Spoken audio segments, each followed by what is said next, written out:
Good morning to all. Now I take the topic as underwriting. First one is underwriting.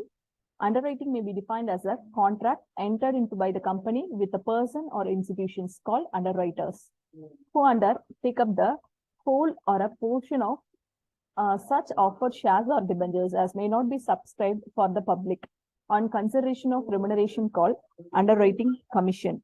This may be entered into a contract entered into the company with a person or institutions called underwriters.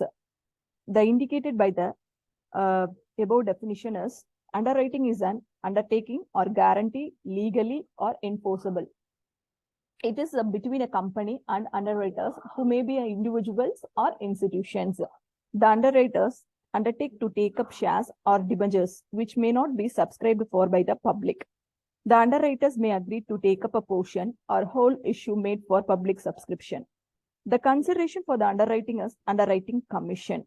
If public response to the issue of company is poor, the underwriters have taken up the shares or debentures as per terms of underwriting contract and pay cash for them.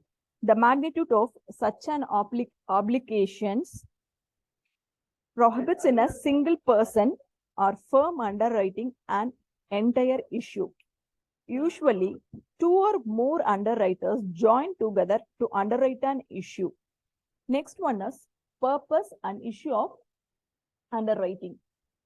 The basic purpose of underwriting is to guard against the minimum subscription, which is not less than 90% of the issue value. Next, as per Companies Act, the company must receive the amount of minimum subscription as mentioned in the prospectus within 120 days from the date of opening of the issue. Otherwise, all the amount received should be returned and the issue abandoned. The expenditure and time spent for the issue are wasted. The company's goodwill also suffers tremendously.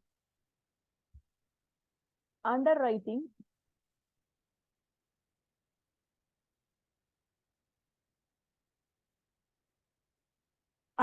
acts as a sort of insurance and guarantee against the danger of not receiving minimum subscription.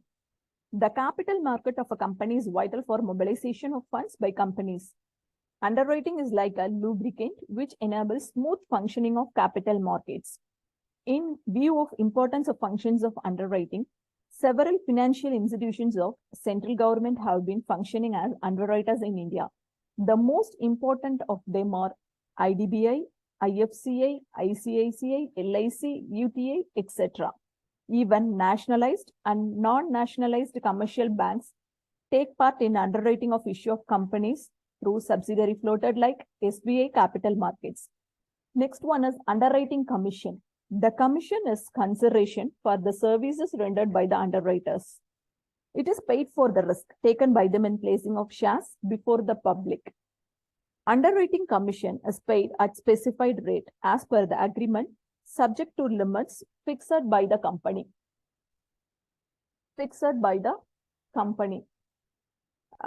Then the commission is payable whether underwriter called upon to take any shares or debentures or not. Next one is payment of underwriting commission. The first one is payment of commission has to be authorized by the articles of association of the company. The commission should not exceed 5% of the issue of price of share or the rate authorized by the articles, whichever is less. In case of debenture, the commission should not exceed 2.5% of the issue price or the rate authorized by the articles, whichever is less. Next one is the amount or rate of commission agreed to be paid should be disclosed in the prospectus. The commission is payable on shares or debentures offered to the general public only. No commission is payable on shares taken by the promoters group. Next one is the promoters group. No commission is payable on shares taken by the promoters group, employees, directors, their friends and business associates. Next, the section 76 of Companies Act provides for maximum underwriting commission, which can be paid by a company at 5%. at a lower if articles so state of issue of price of shares and in case of debentures at 2.5%. Next one is the following rates for the payment of underwriting commission enforced with SEBI and allows commission on shares at maximum 2.5% only. The first one is equity shares on amount devolving the underwriters 2.5 and subscribed by the public as 2.5%. The next one is preference shares, that is convertible and non-convertible debentures for amount up to 5 lakhs, that is the value is 2.5% and subscribed by the public as 1.5%. For the amount excess in 5 lakhs on the devolving underwriters as 2% and subscribed by the public is 1%. The next one is underwriters, sub-underwriters, brokers, and managers to the issue. What is meant by underwriters? It is simply, it is an underwriter guarantee subscription for the company, shares and debentures. He has a personal responsibility and potential liability. He takes financial risk. Next one is brokers. Brokers. The broker agreed to procure subscription for the share or debentures of a company without any commitment or responsibility or risk. A broker places a company security with his contact and bring the potential customers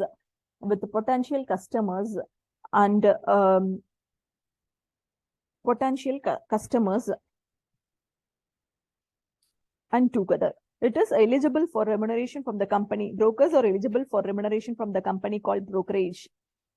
Next one is sub-underwriter.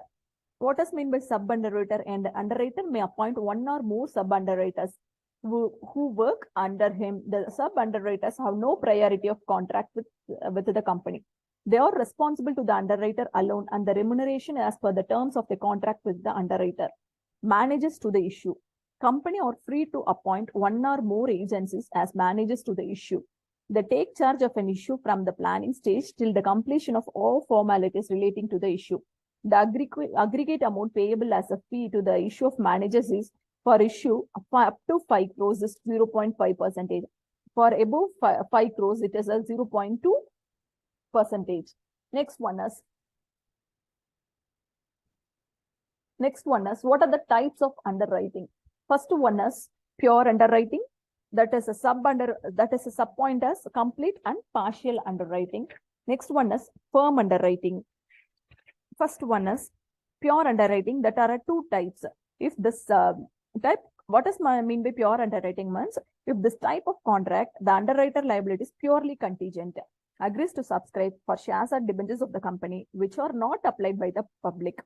If the public subscribes for the entire issue, then the underwriter has no obligations at all. That are two types, that is complete and partial underwriting. First one is complete underwriting. If the whole of the issue of shares or debentures of a company is underwritten without involving any firm underwriting. Without any firm underwriting.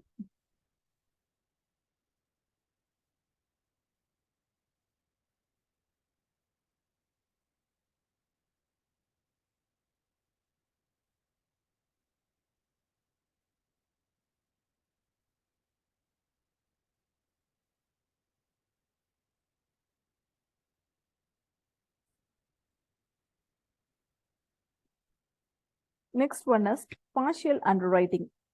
Next one is there are two types of pure underwriting that is subdivided into two types. That is first one is complete and partial underwriting. Complete underwriting means the shares or debentures of a company is underwritten without involving any firm underwriting. It is termed as complete underwriting. It is termed as complete underwriting.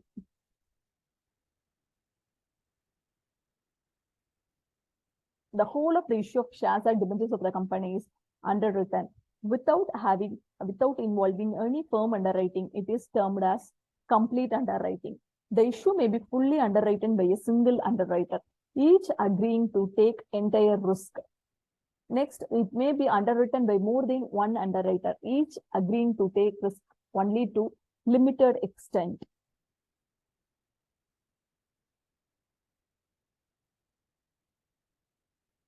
Next, partial underwriting may be undertaken by a single underwriter, or more than one underwriter, each agreeing to take risk only a limited extent.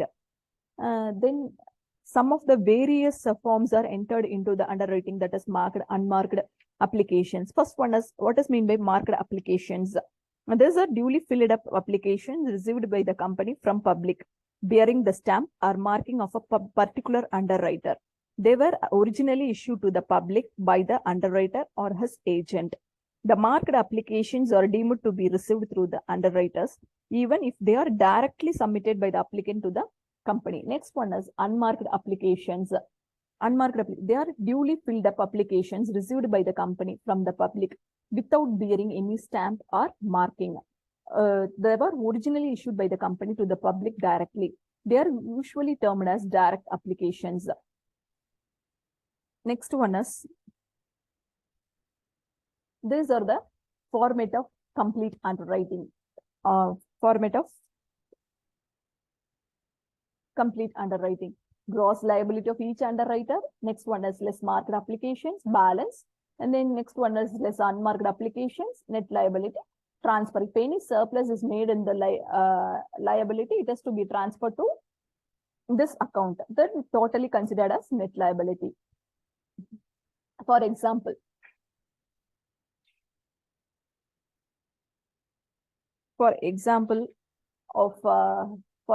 some of complete underwriting in this method. First one is Bharat Limited issued 1,50,000 equity shares.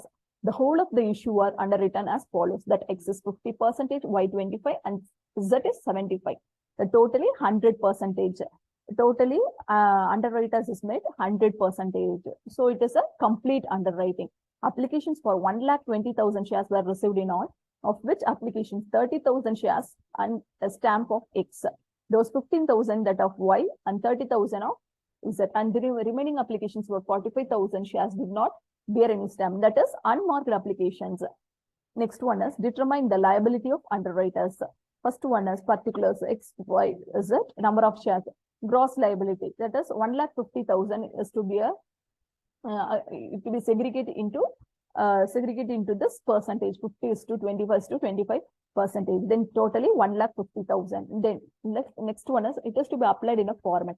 Next one is market applications. Next, the market application value is 30,000, Y 15,000, then Z 30,000. Totally, it has to be 75,000. Then less, the value is 45,000, 22,500, 7,500, then 75,000. Then next one, less unmarked applications. Unmarked applications is totally 45,000. That is to be segregated into the percentage. 50 is to 25 is to 25. That is 2 is to 1 is to 1 ratio. So values 22,500, 11,250, 11,250, totally 45,000. Then it has to be minus, and the total values 22,500, 11,250 minus 7,000, 30,000. Then the 3,750 is to be a surplus, and then is to be segregated into the ratio 2 is to 1, 2,500, 3,750, 2 is to be segregated into 2 is to 2, 2 is to 1 ratio, minus 2,500, minus 1,050, 3,750. Then value is to be null. Next one is partial underwriting. Partial underwriting are two types. That is, when a part of the issue is underwritten by first one, partial underwriting means if only a part of the issue of shares of debentures of a company is underwritten, it is termed as partial underwriting. If it is a part of the issue is underwritten by only one underwriter, and part of the issue is underwritten by two or more underwriters. That is the two types of underwriters. First format is total issue. Then the portion of the issue for which the company is responsible. Then gross liability of underwriter. Next one is less marked applications. Then less unmarked applications, net liability of writer. The next one is when a part of the issue is underwritten by two or more underwriters. The next one is first format, gross liability of underwriters, less marked applications, balance, then surplus marked applications, balance. Then if any surplus made in this, that is to be segregated into the gross liability. Then the value got net liability of underwriters. Then the example for this, one of the example for this sum as Chitralekha Limited issued 60,000 6% of debentures of 100 each, and 80% of the issue was underwritten as Balu Brothers. Applications for 40,000 shares were received in all, out which applications 30,000 were marked. Determine the liability of Balu Brothers. Then gross liability, that is this sum made of partial underwriting. So partial underwriting, Balu Brothers got 48,000. The companies got only 12,000. Next one is credit given to Balu Brothers. Credit given to Balu Brothers in the respect of surplus application accruing to the company. Next one is market applications. Then we got net liability. Next one is firm underwriting. The next one is firm underwriting. Firm underwriting. In this type, the type of underwriting contract, the underwriter liability is a partly definite and partly contingent. And the contract significance a definite commitment to take a specified number of shares subscribed by the public. The underwriter gets priority over general public for such shares in the event of oversubscription. The underwriter's liability is computed in addition to the shares firmly underwritten. The underwriter has to take the number of shares he has applied for the firm, and also the number of shares is obliged to take up on the basis of underwriting contract. There are the two types of format. The first one is the application for firm underwriting are treated liked forms and unliked forms, that is unmarked forms. This is the example for illustration. This is the example for firm underwriting. Okay. Thank you. Thank you for all.